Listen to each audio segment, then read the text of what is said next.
Bonjour. Récemment retraités et rêvant de parcourir l'Europe, nous avons acheté un Calif en novembre 2019, juste avant le premier confinement. Brillante idée. Donc, on a pu le contempler tout à loisir pendant 3 mois sans pouvoir l'utiliser. Génial. Après ça, on a eu les 10 km, 100 km, bon, enfin, j'en passe et des meilleurs, et une très grande incertitude sur les voyages à l'étranger. Bon, nous avons quand même pu réaliser quelques virées dans l'Hexagone. Dès la fin du premier confinement, mi-mai 2020, petites excursions aux Andelys, à Provins et à Fontainebleau, à l'intérieur du fatidique rayon des 100 km, pour inaugurer le Calif. On aurait pu rentrer chez nous le soir, mais pas question. Ensuite, nous avons effectué plusieurs étapes d'une nuit du côté de Valence ou d'Issoire, lors de nos trajets nord-sud. Pareil, on aurait pu aller à l'hôtel, mais non, là, on veut s'en servir. En juin 2020, on part 4 jours dans le Verdon et le Mercantour. Vraiment très chouette.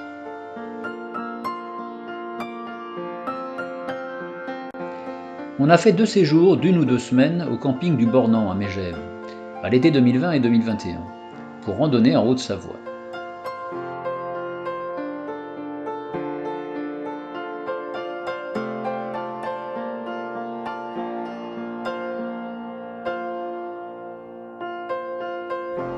Une petite virée dans le Cotentin en septembre 2020, juste avant qu'on nous referme tout.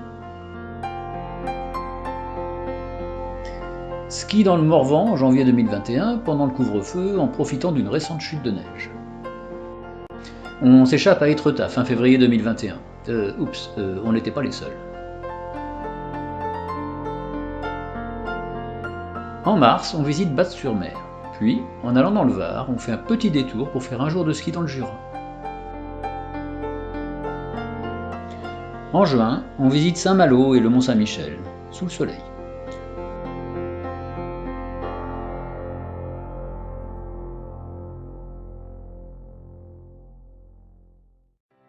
Puis, on visite la Suisse normande.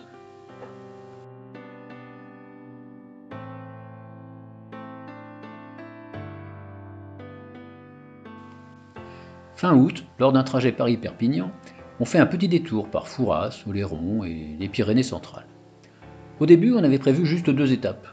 Et puis, au final, on a flâné pendant une semaine.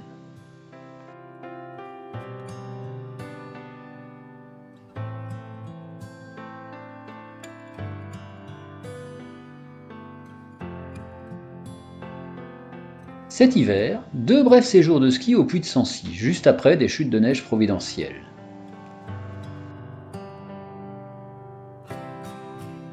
Et dernièrement, une petite virée de 2 jours dans le Var et les Alpes-Maritimes en février 2022.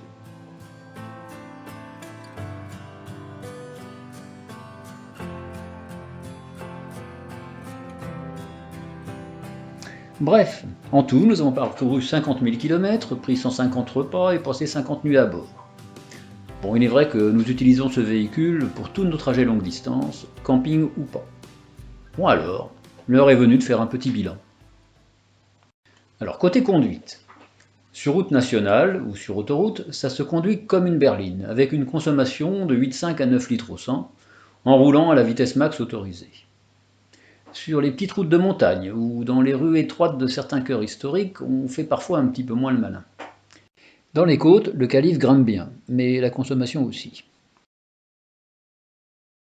La boîte auto, c'était pour moi une nouveauté.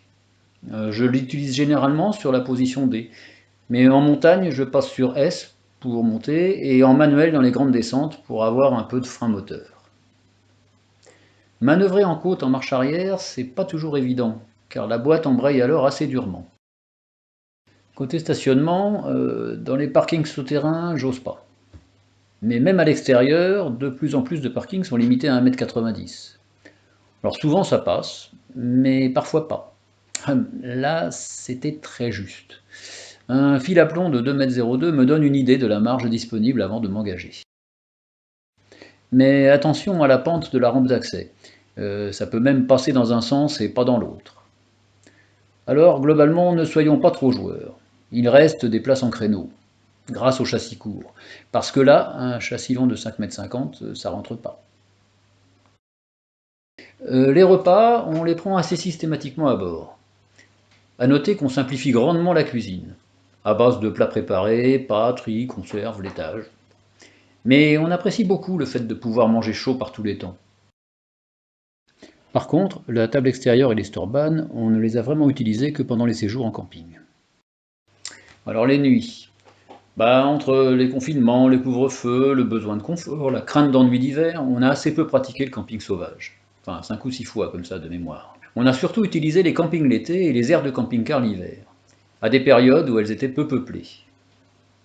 On a aussi utilisé les étapes France Passion, 2 à 3 fois. Au lieu de payer le camping, on achète des produits locaux. Sympa, non? Mais là, comme sur les aires, les toilettes à bord sont indispensables. Comme on n'est que deux, on dort en bas. La banquette lit se déplie très facilement, et sa largeur est suffisante pour nous, qui sommes de petits gabarits. La nuit, on baisse généralement le sommier pour s'isoler des bruits extérieurs, et l'hiver, on ferme carrément le toit de crainte de le retrouver bloqué par le gel ou la neige le lendemain. Côté autonomie, tout ce qu'on peut dire, c'est que lors d'un séjour de ski sur un parking de 3 jours et 2 nuits, à 2 en hiver avec moins 5 degrés la nuit, et en utilisant le chauffage stationnaire, l'autonomie en eau, électricité, toilettes chimiques a été suffisante. Bon, il est vrai qu'on boit de l'eau en bouteille, bon, sinon on peut toujours emporter un ou deux jerrycans de 5 litres en réserve. Quand la zone d'évacuation des eaux grises est sous la neige, une cuvette pliante est bien utile pour transporter l'eau de vidange jusqu'à l'évacuation des toilettes. Quant à la bouteille de gaz, on vient de la changer au bout de 2 ans. Mais nous avons eu des problèmes de détendeur bloqués pendant quelques jours après une semaine de stationnement au ski par des températures très négatives. Alors maintenant, on emporte toujours un réchaud de secours. Alors, ce que nous avons fait alors qu'il ne fallait pas le faire. Alors, mesurer la hauteur d'un portique, constater que c'est très juste, et passer quand même, en demandant aux passagers de descendre pour vérifier. En fait, sauf si c'est un basketteur de 2,10 m, il n'en sait rien du tout, car le van est plus haut au centre que sur les côtés. Ce jour-là, c'est passé, mais bêtise. Forcer bêtement sur la fenêtre coulissante arrière gauche pour la fermer. Alors, faut savoir que le dispositif de verrouillage est très fragile, et que si on le casse, chez Volkswagen, il change toute la vitre. Merci la garantie. Alors d'autres petites erreurs, un peu moins graves, comme replier le toit avant d'avoir baissé le sommier, démarrer en oubliant de débrancher la prise électrique. Si on s'en aperçoit à temps, ça va. Sinon, juste ballot, s'embourber dans son jardin lors de la première sortie parce qu'on a bêtement démarré avec le frein à main serré. Si, j'ai fait ça. S'équiper pour faire un tour du monde alors qu'on va juste passer un week-end en Normandie.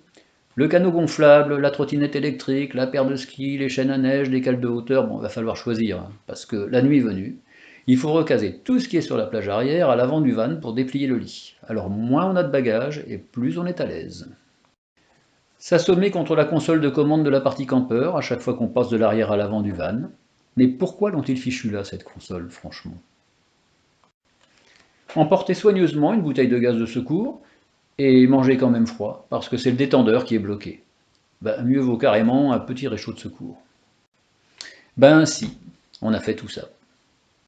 Bon voilà, en espérant que cette petite vidéo puisse aider tous ceux qui vont se lancer dans la manip. Bonne route!